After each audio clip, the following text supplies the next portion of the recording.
Assalamualaikum warahmatullahi wabarakatuh. Selamat malam, salam sejahtera bagi kita semua, sobat DCSC yang saya hormati. Kita ketemu di satu acara yang baru memang di DCSC, yaitu DCSC Perspektif. Nah, sebelum saya membahas mengenai acara ini, kenapa dihadirkan, mungkin ada baiknya saya jelaskan dulu tentang DCSC atau Developing Country Study Center.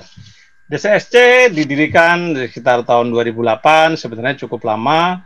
Ya memang awalnya hanya forum diskusi seperti itu, tapi menjelang 2014 kita formalkan seperti itu menjadi sebuah lembaga kajian, think tank, dan juga lembaga konsultan. Sejak 2014 saya Zainal memimpin DCSC, dan alhamdulillah sampai sekarang kita ada satu kantor di Jakarta dan juga representative office di Manila di Filipina. Jadi fokus kajian kita adalah pada bidang public policy, juga pada bidang risk management, yang sebagian besar membantu private sector, tetapi juga sometimes kita juga diminta bantuan oleh lembaga-lembaga pemerintah maupun partai politik seperti itu. Oke, di malam ini kita menghadirkan podcast DCSC Perspektif. Ada dua alasan. Yang pertama karena sekarang adalah era disruption teknologi yang sudah masuk kepada digital. Tentu kalau kita tidak shifting ke digital, tentu kita akan mengalami kesulitan ya untuk komunikasi. Itu yang pertama. Yang kedua tentu adalah mengisi masa pandemi, karena sebagian besar komunikasi kita lakukan melalui daring. Maka dari itu juga berbagai acara kita sekarang lakukan melalui daring gitu ya. Sebelum podcast ini secara rutin DCSC Asia itu juga menggelar berbagai forum FGD, forum group discussion gitu, baik di Jakarta maupun di Manila, yang membahas mengenai isu pembangunan atau isu-isu penerbangan ya, dan politik, public policy di Asia Tenggara, khususnya di Asia Tenggara. Jadi jargon kami adalah kami tidak paham tentang dunia, tapi sedikit banyak kami memahami atau mengetahui tentang problematika di Asia Tenggara, termasuk politiknya, seperti itu. Oke, malam ini untuk yang pertama secara bangga kami hadirkan satu tamu yang sangat mungkin teman-teman juga sudah kenal semua. Beliau adalah salah satu aktor penting dalam konstelasi demokrasi kita di mungkin 3-4 tahun terakhir, di mana peran untuk menghadirkan sebuah demokrasi yang mapan, yang sustainable seperti itu, ya memang tentu nggak mudah, tapi beliau terlibat di dalamnya. Saya hadirkan beliau adalah Bapak Rahmat Bagja. Assalamualaikum Pak Rahmat. Waalaikumsalam warahmatullahi wabarakatuh, Bang Zainal, Pak Zainal. Ini kalau Bro Zainal saya lebih pakai. Ya, terima kasih Pak Rahmat atas waktunya ya Pak Rahmat ya. Oke, jadi sebenarnya kalau saya bicara dengan Pak Rahmat ini sebenarnya lebih pada sahabat lama yang ketemu lah sebenarnya gitu. Karena apa? Kami tidak hanya dekat di pergerakan kampus. Beliau memimpin waktu itu kalau nggak salah Ismahi Pak ya, kalau nggak salah Sekjen Ismahi. Saya di Ilmisbi, Ikatan FISIP se-Indonesia, kita banyak bergaul waktu itu untuk menggolkan beberapa isu di tahun 2000-an awal kalau nggak salah. Tapi terlepas dari itu, dalam 1-2 tahun saya kira kita pernah satu kos bahkan itu ya di Depok, luar biasa. Dan setelah itu kita nggak ketemu, lulus S1, dan akhirnya beliau ke Belanda kalau nggak salah, saya berkelana juga, dan akhirnya kita ketemu malam ini, hari ini, luar biasa. Jadi saya sangat bersyukur, dan kita ketemu dengan posisi yang sudah berbeda. Beliau salah satu pejabat penting di Republik, dan saya masih rakyat biasa, warga sipil, seperti itu.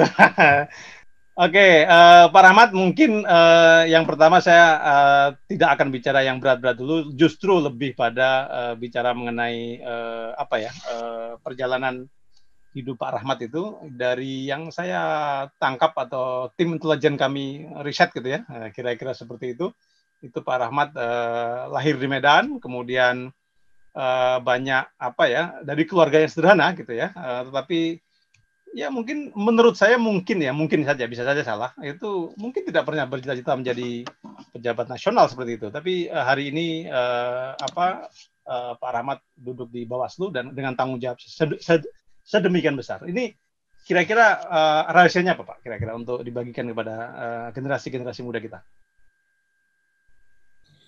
Pertama, selalu dari kecil ya, saya mungkin nggak pernah cita-cita jadi hidup tuh plan-plan aja. Mungkin agak kaget Pak Zainal, saya pengen jadi tentara dulu. Oh iya, ya, betul. Ingat. Pengen masuk AAU, bukan Akmil tapi AAU ya, Angkatan Udara. Tapi kemudian karena masalah mata dan lain-lain, akhirnya ya pindah ke sipil.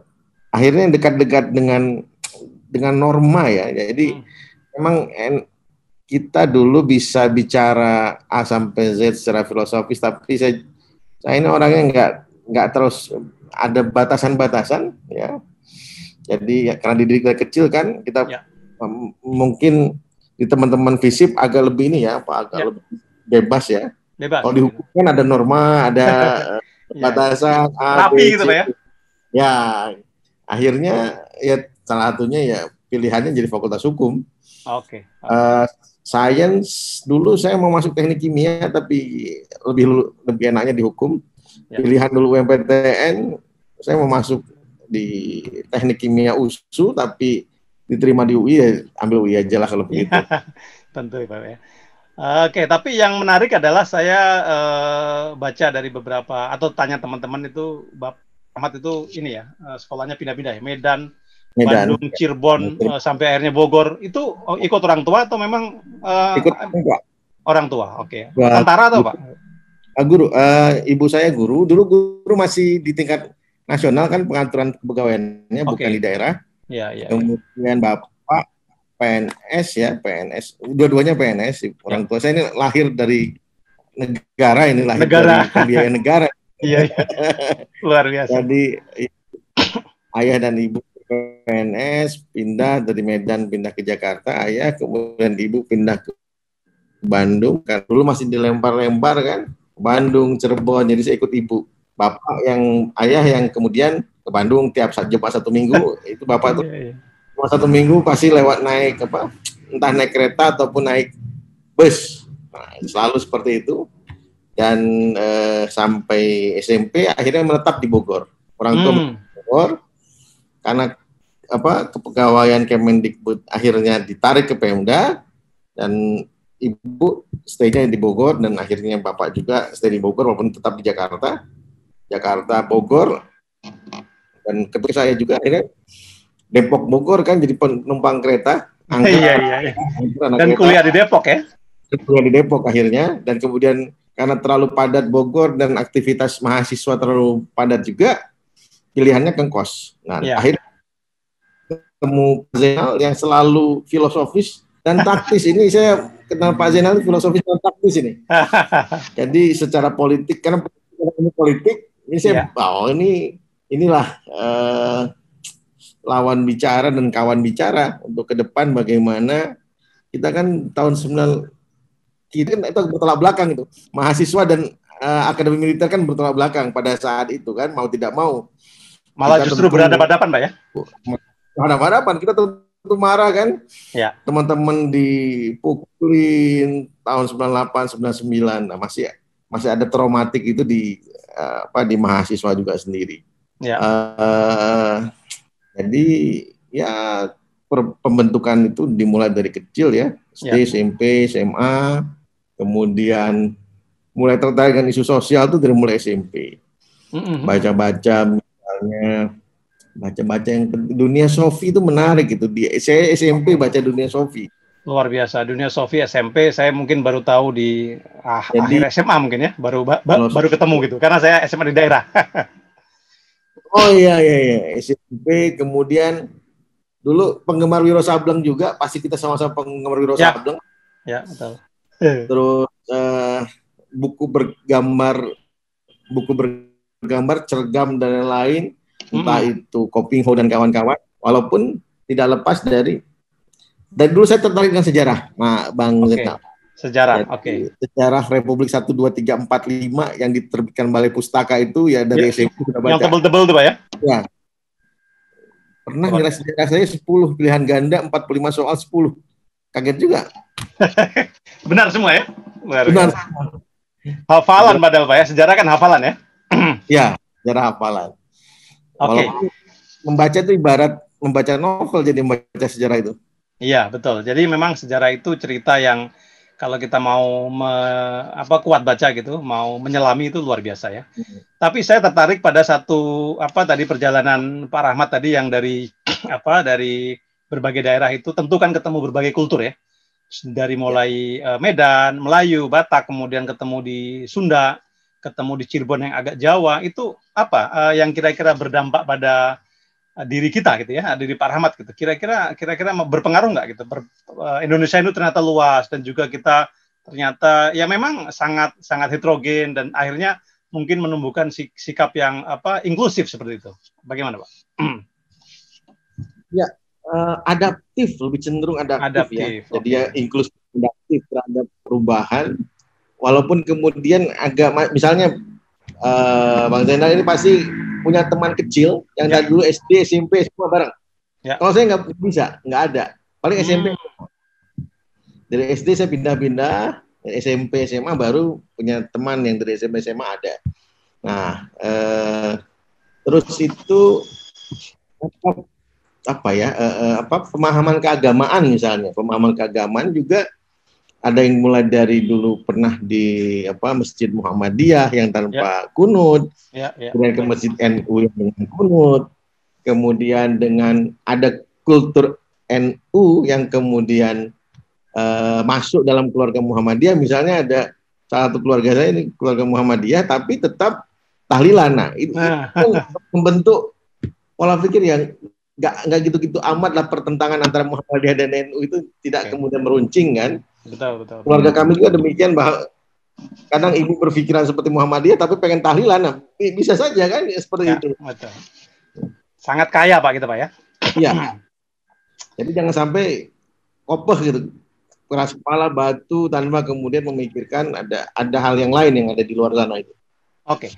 Nah, saya tertarik setelah itu Pak Rahmat lama kita nggak ketemu, terus saya dengar di Utrecht ya kalau nggak salah, di Belanda ya. Itu ngambil apa Pak di sana Pak? International Law of Human Rights and Criminal Justice. Luar biasa itu. Apa itu yang diurusin Pak? International Law of Human Rights itu ya? Itu yang ini penjahat perang itu juga. Ya, penjahat perang, kita namanya hukum humaniter ya, tentang mana hukum perang dan bagaimana tapi lebih banyak saya ngambilnya nanti ke ekonomi sosial budaya. Karena pikir saya sipil dan politik itu sudah berjalan on the track di Indonesia ini. Sudah mulai berjalan on the track orde reformasi, misalnya setelah 2008, saya pernah di 2004 itu kita pernah 99 jadi pemantau di Anfrel. Ya, betul. Mungkin sama, mungkin Bang juga di Anfrel dulu. Saya di Simpul, masuk ke Simpul Jabotabek, kemudian tahun 2004 jadi staf di Panwas Pemilu Pusat 2004 di bawah komandonya Prof. Komarudin Dayat. Kemudian jadi setelah itu pemikiran, ini sudah on the track nih pemilu ini. Pemilu ini sudah on the track, kemudian kelembagaannya sudah memulai kelihatan ya, kemandirian independensi KPU dan lain-lain. Ada kemudian bentuk lembaga pengawas yang dulu masih ad hoc tahun 2004. Akhirnya sipil politik saya Indonesia adalah masalah ekonomi sosial budaya. Kita masih pecah di situ ya, masih belum terselesaikan misalnya hak warga negara dalam misal jaminan sosial, dalam kemudian akhirnya melahirkan BPJS. Menurut saya BPJS itu salah satu bentuk dari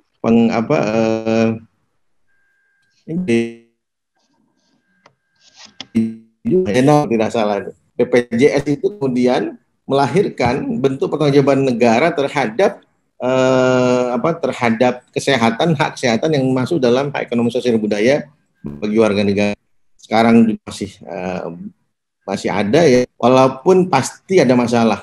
Dan kalau dalam perspektif hak manusia, ini kan sebenarnya dua gelombang ya, yang dulu awal gelombang hak sipil politik, kemudian yang kedua adalah ekonomi sosial budaya, sama-sama dikeluarkan tahun 66 konvensinya. Kemudian teman-teman Amerika Serikat tidak memakai ini hak ekonomi sosial budaya sebagai sebuah acuan penting ya bagi negaranya, karena bagi mereka ya liberalisme dan kawan-kawan itu penting. Dan kemudian teman-teman Rusia Itu ini penting. Walaupun di Jerman, kemudian di negara-negara Skandinavia, hak ekonomi sosial budaya sudah sudah lebih kuat ya di sana ya. Ya. Dan bentuknya mungkin berbeda Pak antara di Rusia dan di Jerman ya. Kalau di Jerman dan Skandinavia kan mereka bahkan mungkin sekarang yang paling sukses ya dengan sosial demokrasi itu ya. Ya, akhirnya melahirkan namanya welfare state itu ya. Welfare state. Anthony Giddens juga ya. Kita waktu itu sempat banyak mengkaji tentang Anthony Giddens, The Third Way dan sebagainya. Sudah dibicarakan oleh founding fathers tahun 45. Oke, sudah dibicarakan, tetapi kita mungkin estafetnya itu mengalami problem Pak ya, yang kita lihat. Okay. Karena perubahan dari Pak Karno kemudian Pak Harto itu jadi permasalahan besar. Ya, perspektif antara Bung Karno dan Pak Harto juga berbeda kan? Ya, begitu. Pak Rahmat, pasca dari Utrecht kan Bapak banyak di DPR kalau nggak salah ya, di MKD. Setelah itu terpilih menjadi anggota Bawaslu ya, luar biasa ya. Nah, dari sini yang ingin saya tekankan kan mungkin banyak tantangan ya dalam mengawal demokrasi di kita. Usia demokrasi kita itu relatif sudah cukup mapan ya kalau kita anggap secara umur dari 98 sampai sekarang lebih dari 20 tahun 2009. Ya. Tapi ya 2009 ya. Tapi kenapa banyak orang masih kadang-kadang belum bisa kalau kata Huntington itu konsolidasi demokrasi kita itu kadang masih bermasalah seperti itu. Apa sebenarnya problem di demokrasi kita, Pak? Problemnya sebenarnya kalau kita review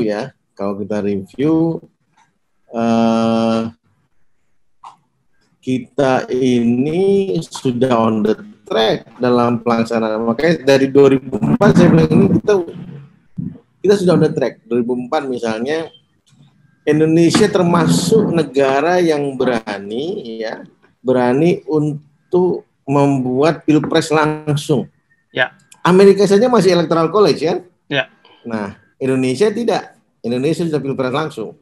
2004 terpilihnya Pak SBY kan, kemudian Pak SBY 2 periode, kemudian Pak Jokowi sekarang sudah 2 periode. Makanya jangan sampai kemudian hal-hal yang kecil ya, menurut saya tidak ada persoalan besar, mungkin masalah politik uang dan lain-lain ada. Ya. Tapi jangan sampai kemudian kita tidak percaya demokrasi gara-gara politik uang yang masih ada, kemudian gara-gara juga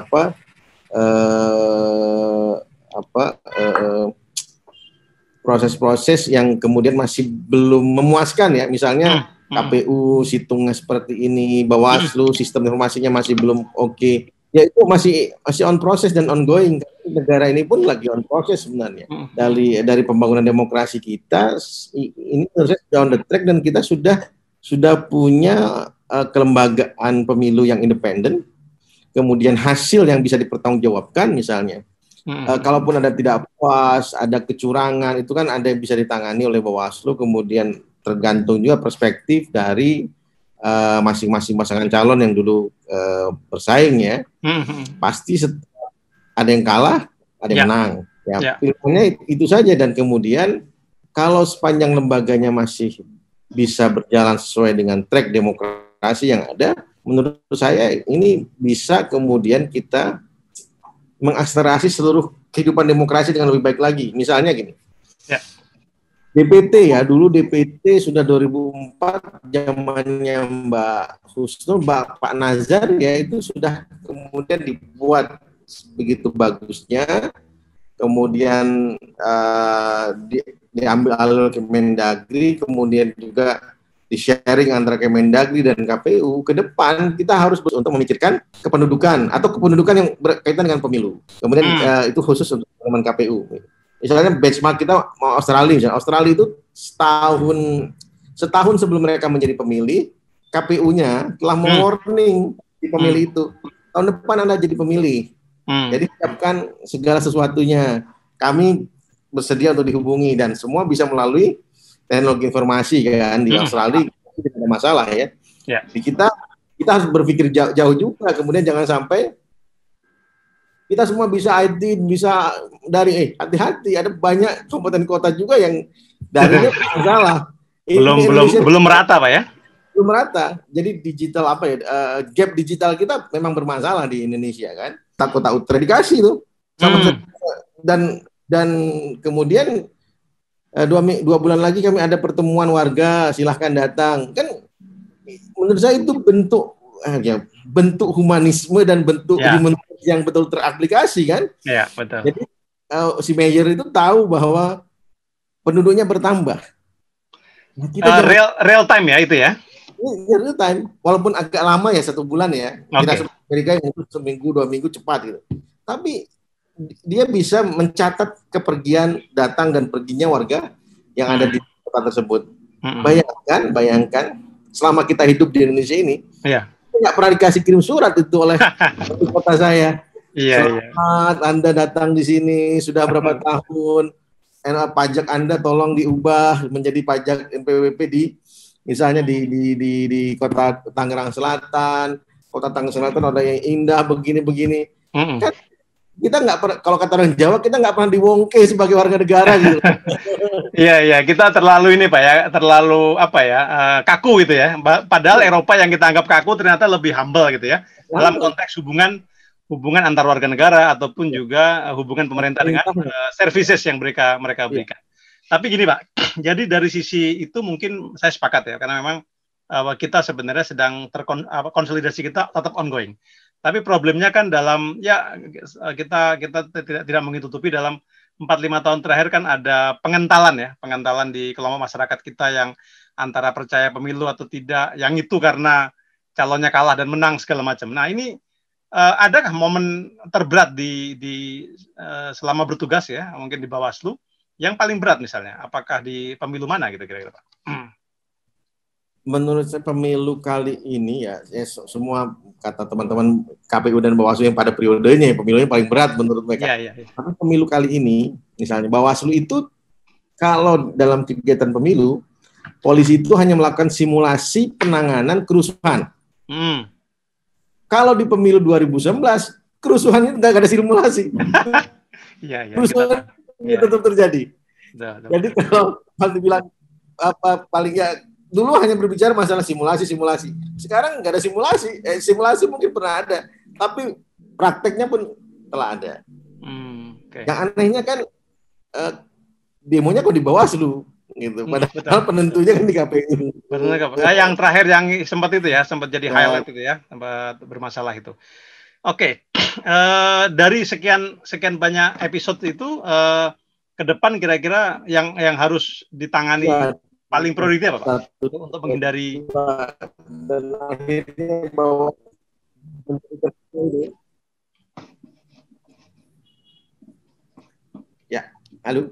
halo Pak.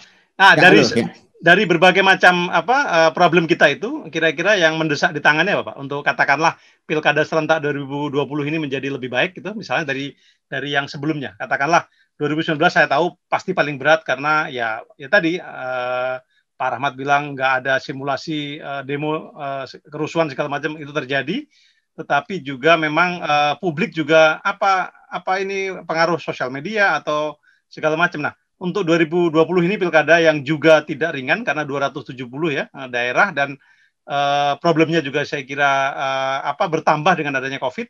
Kira-kira apa yang dari yang lama dan kita prioritaskan untuk diperbaiki plus adanya COVID ini Pak? Kalau sekarang malah lebih berat ya Pak, karena pilkada 2020 dengan pandemi COVID, jadi Bawaslu mengawasi bukan hanya pada level untuk teknikal gitu ya. Untuk teknikal, tapi teknikal untuk protokol COVID juga diawasi. Misalnya pembubaran kampanye, bahkan sekarang yang kami pikirkan tersampaikan tidak visi misinya pasangan calon. Kalau tidak tersampaikan bagaimana? Alat peraga kampanye yang telah masyarakat aware nggak dengan alat peraga misalnya? Atau kemudian pasangan calon inovatif tidak dalam menyampaikan visi misi ya? Yang kita kritik ya dari PKPU misalnya 14 hari iklan kampanye misalnya kampanye apakah kemudian iklan kampanye itu bisa diperbesar? Kenapa? Karena waktunya bisa diperpanjang, jangan 14 hari, bisa 1 bulan misalnya. Kenapa? Karena sekarang pandemi COVID-19, para pasangan calon juga kalau kita kemudian batasi untuk 14 hari itu ya sangat terbatas. Jadi akhirnya pilihannya ya pertemuan terbatas terus yang konvensional tersebut, dan inilah yang merugikan menurut saya, merugikan. Jadi sekarang tidak meriah kalau Pak Zainal lihat ke daerah, ya tidak terlalu meriah lah. Begitu meriah melanggar protokol COVID-19. Kan begitu. Pilihan harus ada alternatif lain dalam visi misi dan program. Nah, inilah tantangan terberat dari pemilu 2020 ini, di mana juga pada saat nanti di TPS, apakah masyarakat kita khususnya yang perkotaan nih, yang takut ketemu orang kayak Pak Zainal ini kan, kemudian masuk ke TPS mau apa enggak, ngantri, kemudian takut COVID. Nah, itu juga persoalan penting nih. Apakah kemudian ada kemudian juga politik uang yang masih ya pasti bergelut di situlah. Dan juga kami takutkan, yang kita takutkan adalah masyarakat jadi berpikir pragmatis. Karena sekarang lagi COVID-19, saya butuh uang untuk menutupi bahan baku di rumah dan lain-lain, diambil.